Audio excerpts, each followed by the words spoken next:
Hey, brothers and sisters, it's yours truly again, Sister Vanessa, the beloved family and the faith out there. I just want to say once again, I love you. I am grateful for you.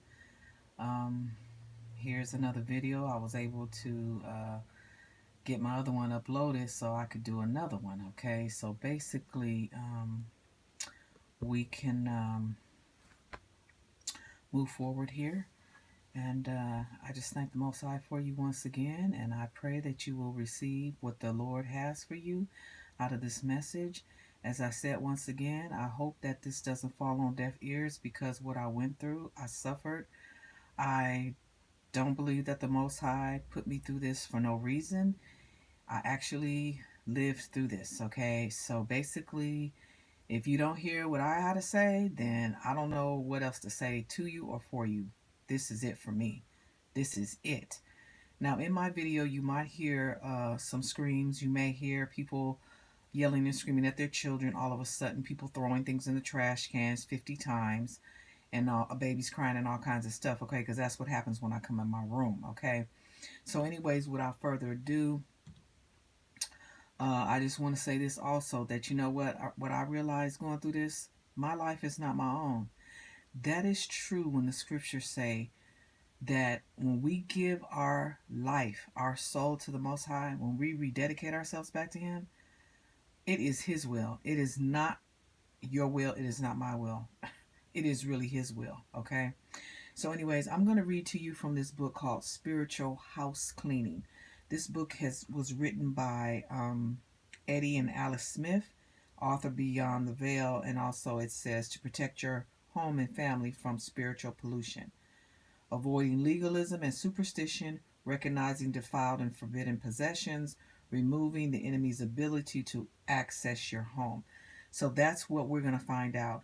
Enough with this. We're Hebrews. We know we're Hebrews. We know who we are. We know the children of the Most High. We know who our enemies are. We know what they've been doing to us. Now it's time to move on because we want to be that battle axe in the end time for the Most High, okay? And standing up, saying the same things over and over again is not getting us anywhere. At least it's not getting me anywhere. And we are moving into the fifth dimension. So if you want to be a part of that, you either get with the program like I'm getting with it, or you just stay there and you'll be left behind. Okay. Alrighty, here we go. The one I'm going to read now. Okay. This one is called A Piece of Cake, this story right here. Now, sir, let's not overreact, suggested Eliasaph, General Joshua's senior military advisor. We can relax now and give the men a break. Trust me, this one's going to be a piece of cake.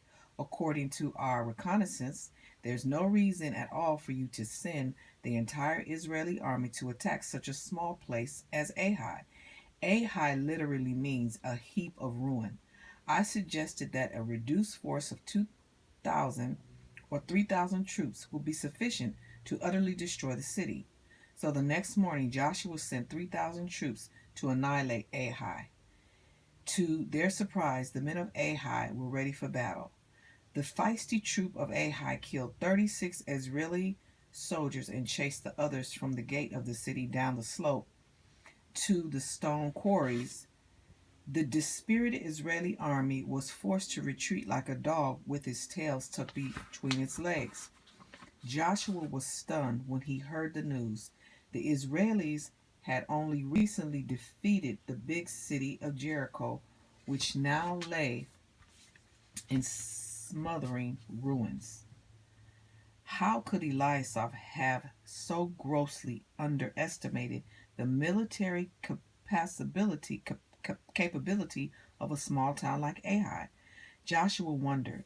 More important, where was the Most High? And what about the promises he had made to them? The Most High had clearly said, Joshua, I'm giving to you the land I promised Moses. I will always be with you and I will help you as I helped him. No one will ever be able to defeat you, so be strong and courageous. Do everything Moses taught you. Never stop reading the book of the law he gave you. Think about what it says day and night. Obey it completely, and you will be able to take the land. See Joshua 1 through 9. Now that's what I was saying. I was saying, where is God? Father, I mean, you told me I had the victory. What's going on here? Okay, well, let's find out. Joshua called together an emergency council meeting of Israeli leaders. Gentlemen, he said, you will recall that Jehovah, God, promised us that he would never leave us and that we would never be defeated. Where do you suppose we went wrong with that handful of untrained, ragtag men disgraced our troops today? May I suggest, sirs, that we have a national emergency on our hands, and we must get to the bottom of this now. That's what we need to do as a nation, Israel. So Joshua and the leaders tore their clothes and put dirt on their heads as a symbol of sorrow and repentance. They lay face down on the ground in front of the Ark of the Covenant and cried out to the Most High until sunset. Then Joshua prayed, Most High, did you bring us across the Jordan just to the Amorites could annihilate us? If we had stayed on the other side of the Jordan, none of this would have happened. Frankly, I'm speechless. It is shocking to realize that our army actually ran from their enemy today.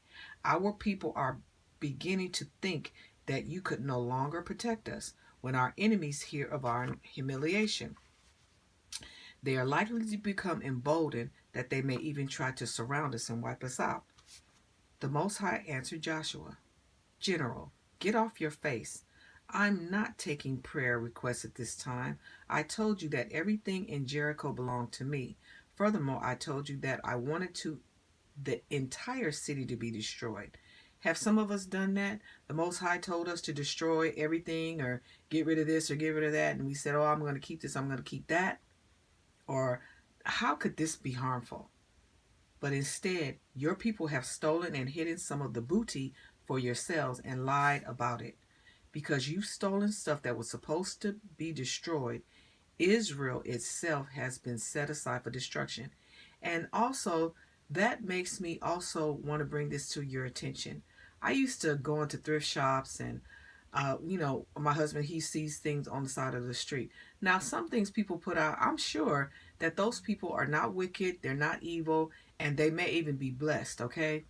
And so the Father will bless us with those things. But if we're not discerning, if we're not praying, sometimes people can put stuff out on the side of the street. It was stolen. So if it was stolen, that means it's a curse on it, even though it may be in good shape or whatever. So we have to be careful about what we are accepting from people, even if it's a gift card.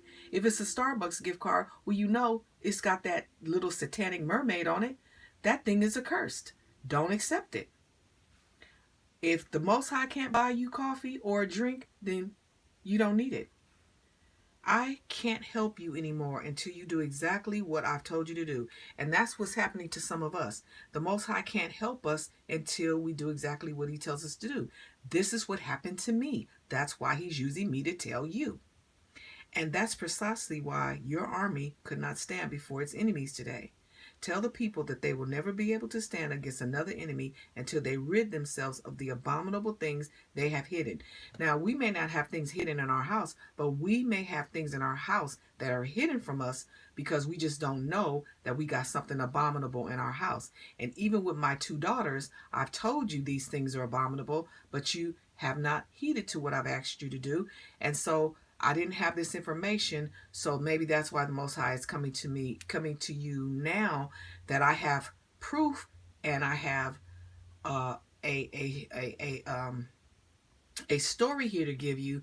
Then now you make your decision. You keep it in your house. Then that's on you. You're going to be destroyed. Tell them to prepare for worship. Tomorrow morning, when they gather for worship, I will identify you for the guilty tribe. I will identify for you the guilty tribe and point out the guilty clan and the guilty family. And I will show you the man who has stolen the forbidden things that have defiled Israel and have broken the sacred covenant I have made with you. See, we are all still counted together as one. And even though the Most High is not individually, taking us out because of each other, but now he's taking people out on their own accord. Once they know, then that's it. The man, along with his wife, his sons, and daughters, must be executed by stoning. Their bodies and all their possessions must be burned. Early the next morning, Joshua brought each tribe to the place of worship. There the Most High identified Judah as the guilty tribe and the clan of Zerah and Zabadi's family as the guilty clan and family. He showed them that Achan was the man responsible for violating Israel's contract with the Most High. General Joshua said, Achan, is it true? Don't try to hide anything from me. Tell me what you've done. Yes, sir, it's true, Achan answered reluctantly. I'm the one who sinned against the Most High of Israel. While we were mopping up at Jericho, I found a beautiful Babylonian robe, 200 pieces of silver, a gold bar that weighed as much as 50 pieces of gold. I wanted them for myself, so I took them and hid them in a hole beneath my tent. Now check this out. I had beautiful clothes I was buying from these thrift shops. My sister and other people that I know, my daughters know about these things, right? Some of those things that I had in my house, they were cursed because they belonged to people who practice witchcraft. I didn't know. How could you know? Some things some people put curses on things so they could get it into your house, so a person could be cursed, so things could go wrong in the household. Now, some people may not believe this, but I don't care anymore if anybody doesn't believe me. I know what I lived for the last 3 to 4 years going through this trial here, and I know I'm not crazy, and I know I lived it. So anyways, we can have even jewelry that we bought from places. Some of these people who make this stuff is cursed, just like that lady Sarah Coven. Her real name is Sarah Coven, but they later named her name Sarah Coventry Jewelry. Have any of you heard about that? She's from a coven. She's a sorceress, okay? And then it says here, so Joshua immediately sent the men running to Achan's tent to retrieve the silver, the gold, and the robe. They brought the defiled items back and laid them before the Most High so that Joshua and the rest of the Israelites could see them. Then everyone took Achan, his sons and his daughters, his cattle, donkeys, sheep, and his tent, and everything that belonged to him, as well as all the things they had stolen, to a nearby valley. Once there, Joshua said, Achan, you caused a lot of trouble. Now you're in trouble. Now check this out.